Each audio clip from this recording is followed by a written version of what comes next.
Bonjour, alors vous pouvez nous expliquer un peu le projet des enfants? Oui, alors ils ont travaillé sur le projet des artistes de la mémoire pour le centenaire de la Grande Guerre. Donc l'idée c'était de choisir un poilu et de raconter son parcours. Nous on a lu une nouvelle historique avec un héros qui s'appelle Émile et les enfants ont choisi de représenter en argile une scène de la vie d'Émile. Donc c'était en fait l'ascension du plateau du chemin des dames et donc ils ont créé en argile des soldats allemands et français, des canons, des armes, des oiseaux, des obus et on a fait une installation à l'extérieur au terrain de jeu de la gare. Il y a eu un travail pédagogique? Oui, bien sûr. Alors, en lecture, évidemment, puisqu'on a vraiment étudié le livre. En histoire, évidemment. On a regardé des vidéos, des images. On était allé aussi voir une exposition. Et donc, il y a eu toute une recherche documentaire. Et après, les enfants ont choisi de créer en argile parce qu'ils trouvaient que c'était intéressant. Bonjour, alors qu'est-ce que vous pensez des projets des enfants? Alors ça a été un très beau projet, bien mené. Nous avons vu qu'il y a eu des recherches très intéressantes de la part des élèves avant de passer à la production. Donc ils ont été bien renseignés, ils se sont bien documentés et puis aujourd'hui nous ne pouvons que constater que toutes ces recherches ont abouti à un beau travail qui leur a permis d'être lauréats du concours des petits artistes de la mémoire cette année. Vous êtes surpris de toutes ces connaissances?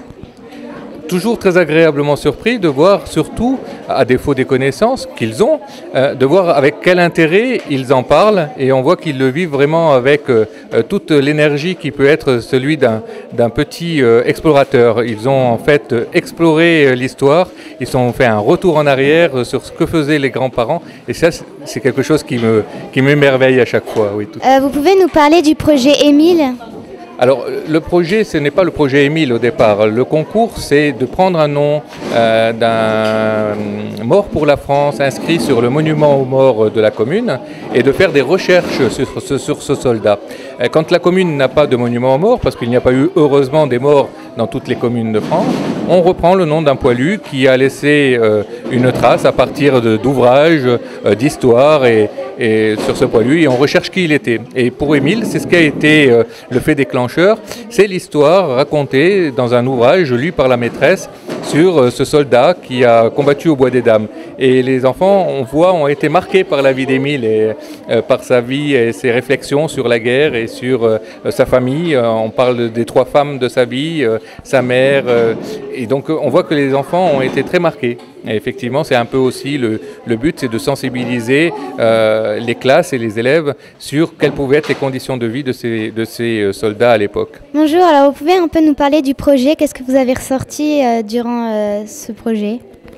En fait, on a commencé ce projet à partir d'un livre qui s'appelle Le chemin des dames, le déserteur du chemin des dames. Et puis, on l'a trouvé superbe ce livre et du coup, on a voulu travailler de l'argile et on a voulu fabriquer des personnes du côté allemand et du côté français.